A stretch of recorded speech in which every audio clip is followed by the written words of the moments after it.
Welcome to MRII's Insights and Innovators podcast, where we talk to top market research professionals to get their inside stories about innovative and enduring best practices.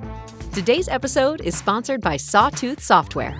Sawtooth Software is a leading provider of advanced tools for computer and internet interviewing, conjoint analysis, max diff scaling, perceptual mapping, and more, all backed by our unparalleled support team. Now, here's your host for today's episode. Hi, everyone. Thanks for joining today's episode of Insights and Innovators. I'm your host for today, Stan Thanunathan. Today's topic is all about transforming the function in a large multinational corporation. In other words, making sure that the function is fine-tuned and future-proofed to create positive impact on the business. Today, we have lined up the perfect guest for this topic, Stephan Gans, Senior Vice President and Global Chief of Insights and Analytics at Pepsico. Stephan is a well-known person in our insights industry. He recently wrote a book titled The Consumer Insights Revolution. In this episode, Stephan shares his perspective on how to take the insights and analytics function to the next level. Whether you're on the client or on the agency side, you will find his insights incredibly valuable in shaping your career as well as shaping the role of your agency or the function. Welcome, Stephan.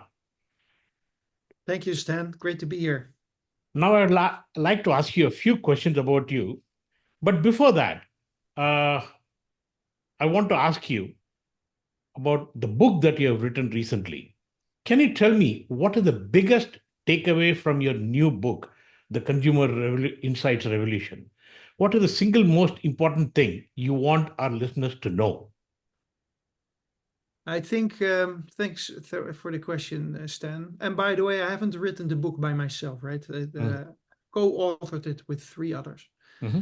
I'll get back to that later. But the single most important thing, I think, is that it is essential to when you want to. If I echo what you just said, Stan, if you want to future-proof your business, if you really want to have a positive impact on the business as an insights function, you have to make sure that you have total ownership and control of all the data that all the testing tools and insights tools that you deploy generate. Because without that, you're going to be too slow and you're not going to be able to build competitive advantage. Mm-hmm. That's the single most important thing. And there's a whole bunch of other things that I personally think are critical in the book. One of them, and that gets me to the co-authors also, is that I believe, it's my strong belief, that you shouldn't try to do everything yourself. However, you should also not delegate the really important stuff. Mm-hmm. And that's how we as PepsiCo landed on this concept of partnering with technology firms. Mm-hmm. And this book is written with the so far our most important partner, Zappi, partnering with firms like that are basically a bunch of data scientists and computer scientists who happen to work in insights, right? Mm-hmm. and really develop an inch wide, mile deep set of solutions with them. Awesome. That drives competitive advantage. So that's it. That's it. Okay, great. We'll circle back to your book. But first, why don't you give the audience a quick intro into your career and your role today? It is fascinating to me that you did not come up through the ranks of insights. I've heard you say that has been beneficial to your ability to lead change at PepsiCo. How so?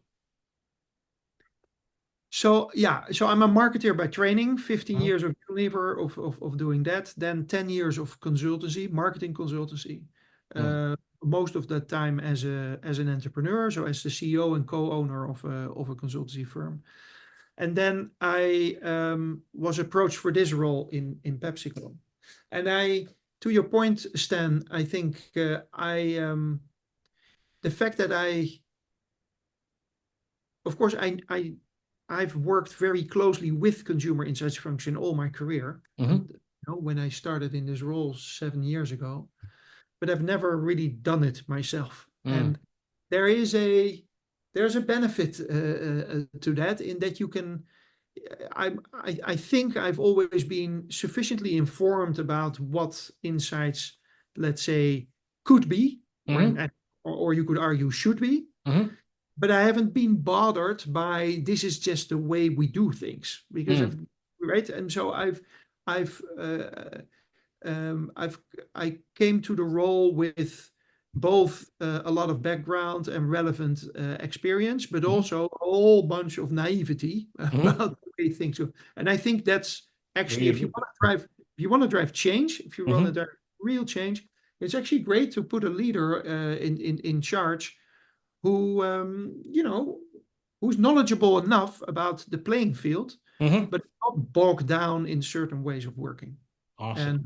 And companies often make the mistake of making what I call the best surgeon head of surgery. The best surgeon should do surgery, right? And you need to find somebody else who loves to do all things around, to build the team and make the schedule and negotiate the budget and all that stuff. Got it. So that's my role. Got it. And I was reading your book, and you talked about what you inherited in 2017, and more importantly, how you transformed the function. Tell us about the journey, Stephan. Yeah, that's a big question, Stan. But I'll try to keep it short. So what I found was, first of all, hundreds and hundreds of people spread all over the world, all over the Pepsico world, in all those different business units, were super experienced, super smart, working very hard to deliver a positive impact on the business. Secondly, what I found is that by and large, most of those people were very frustrated with the tools that they had to do their work. They felt their tools were slow, expensive, and outdated. The third thing I found is that there was not a lot of energy with the big players in the industry to make the change that all those smart people, at least in my company, were asking for. Well, the big player, the market research industry for a very, very long time has truly been an oligopoly, right? A couple of big players.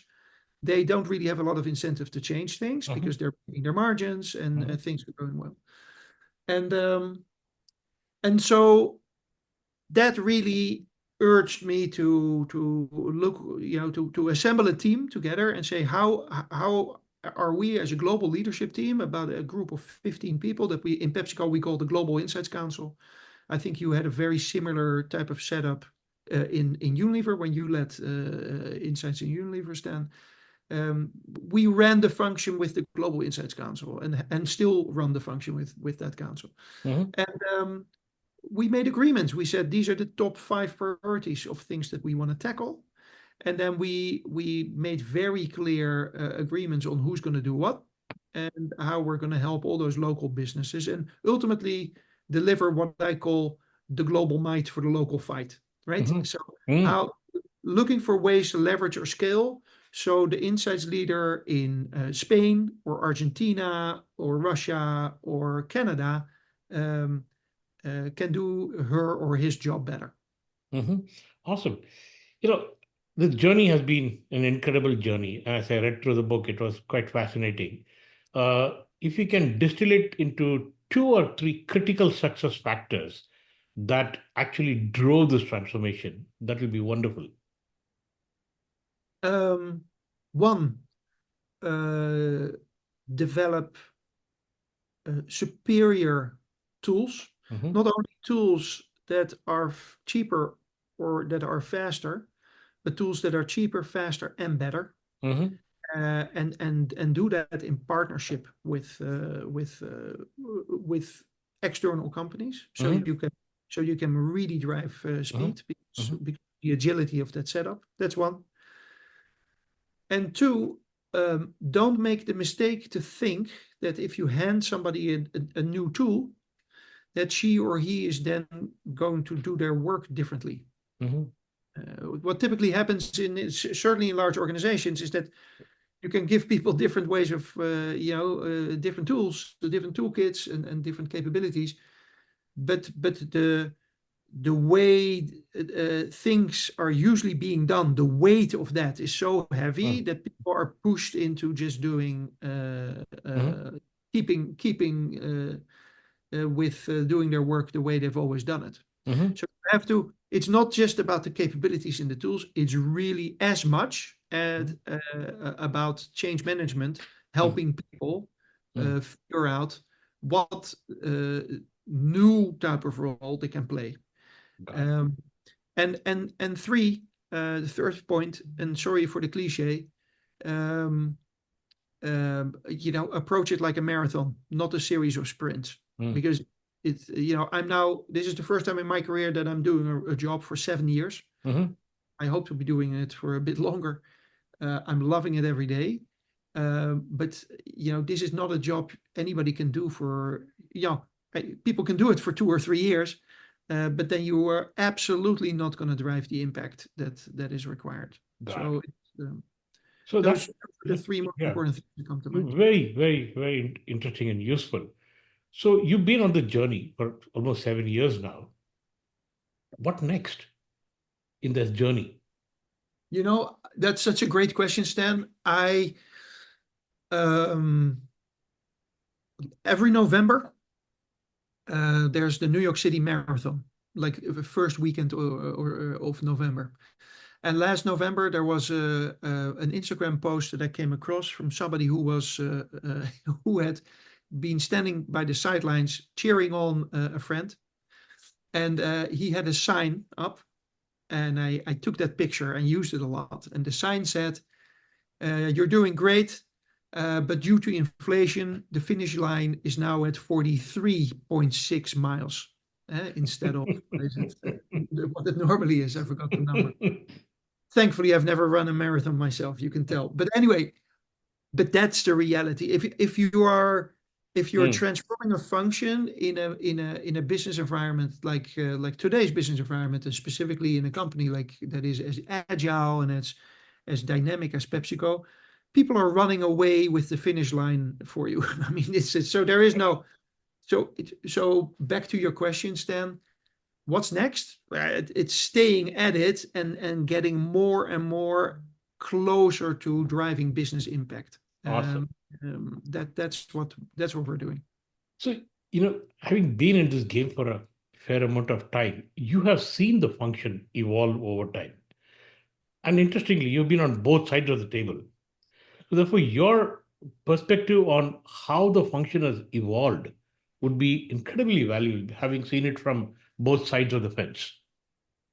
Yeah, I think, Stan, I mean, this is at the core of why we decided with the four of us. So my colleague from Kate Chart from my team, and then Ryan and Steve from Zeppi. The reason that we decided to write a book is that starting about 2.5 years ago, I started getting all these inbound requests from people that have, let's say, more or less my job at other companies. And if I'm really honest, and this is where my experience as a consultant, I think also becomes helpful. I quickly saw the parallels between the questions they were asking me. Like, it's almost as if literally every insights leader, whether you're thinking or in fast consumer goods or in services, everybody is struggling with the same set of key strategic challenges. And so and if I'm really honest, I think in many companies, too many companies, the insights team is to put it really blunt, I think too often the insights team works as a glorified project management organization. They're like, I compare it to the man or woman behind the counter at the post office that you go to, you say, "I got a letter, it's got to go to Stan. Stan lives in Paris, over to you." And then they do it. But what you really want, to use to apply the metaphor to a business, is what you really want is that the person behind the counter at the post office says, "Are you sure Stan lives in Paris?" "I think he lives somewhere else. And first of all, why are you sending this? I think he already knows this." And by the way, what's in it? Are you sure it's relevant information? And what do you expect him to do with it? In other words, you need to get those people, those insights people, out of the project management mode into strategic business partner mode. That doesn't always make life necessarily short-term easier for the marketers and the innovators, but the overall outcomes are going to get a lot better for the business going forward. So that actually leads me to my next question. What kind of leadership and influencing skills are required to become the kind of change agent that you're talking about? Can you give me a couple of examples from your own personal experience? Oh, yeah. That's a great question. I think the key things that come to mind for me is the first thing that comes to mind, Stan, is set a very clear vision. But don't pretend that is, and certainly not in my case, don't pretend that is kind of cast in stone. It's really important, if you want to drive change, to start with a vision of what could be. But that evolves over time. And in our case, in Pepsico, that has evolved and only became bigger over time at a very high speed.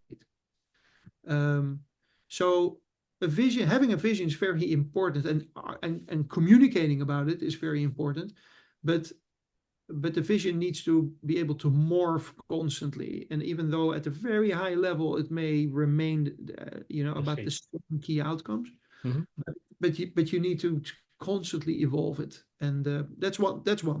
Two, certainly, if you based on what I said earlier about my own background, as a leader, you need to be able to deal with the fact that you're simply not the smartest person in the room, right? I'm comfortable with that. Not everybody is. I am, in my function, absolutely not the best insights leader, not the smartest person, not the most knowledgeable about analytics, data science, scorecarding, or whatever. That's just a fact. But I think that can work really well if you're comfortable with it yourself, right? As a leader. And I think, the third thing that comes to mind is that balance between, say, toolkit and ways of working. Right? And that was certainly not part of the original vision, because I just know I was also doing this for the first time, and the team as well. But finding that right balance between giving people better tools and helping them use them better is essential for driving change. I could go on for another half hour, Stan, on this. No, the passion is coming right through, Stephan. Thank you so much. Now, obviously, you cannot close the interview without asking a question about how do you see technology impacting everything that we do, and therefore, where do you see the insights industry, particularly on the client side?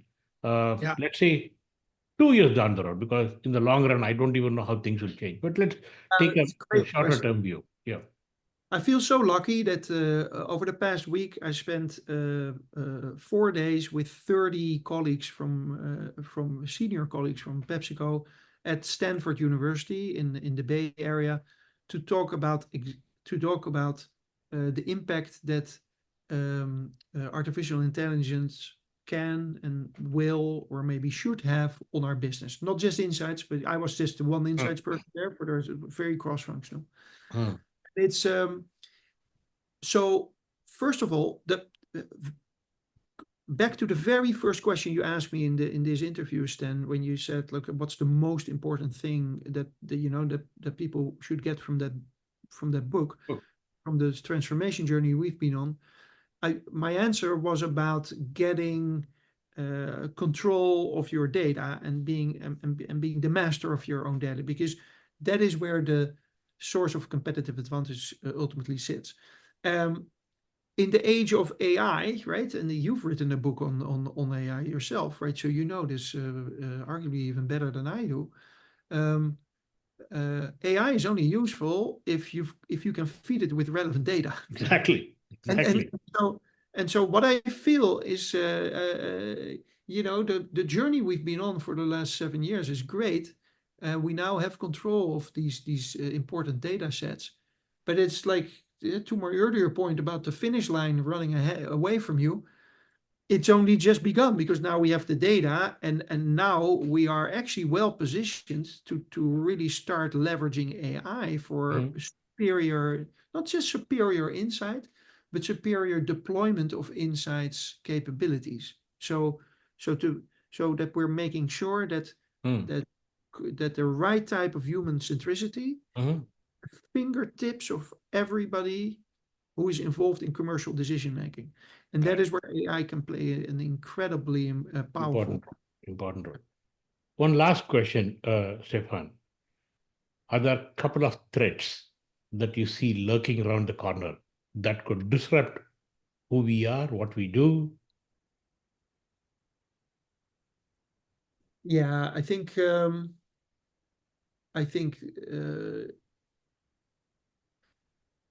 first of all, I mean, there's always a threat of a race to the bottom. I think in our industry, and my background is I grew up in Europe and spent most of my years as a marketer in Europe. And in many cases, let's say the retail environment there is I would describe it as a race to the bottom in the sense that there is so little room left to look for ways to add value to propositions for Mm, consumers.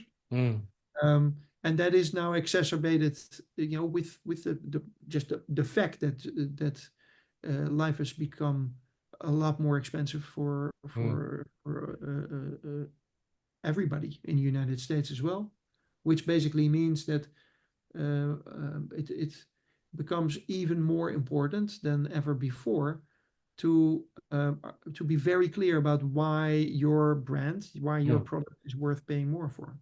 And mhm, on the one hand, that's an opportunity. On the other hand, it's also it becomes such an intensely competitive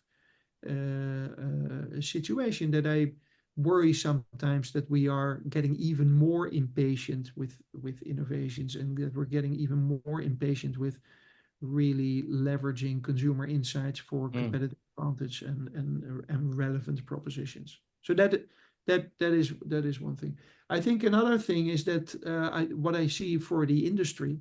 I mean, I don't know about you, Stella. I get, I don't know, at least twice a day. I'm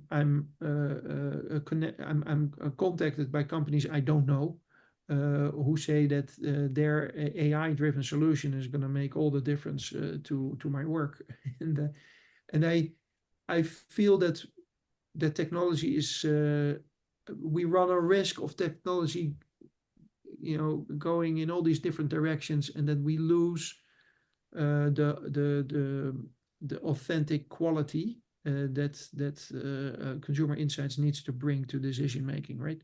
mhm, Uh, People jump on the AI bandwagon just because they've got AI FOMO, right? And if they don't have it, then their CEO has it.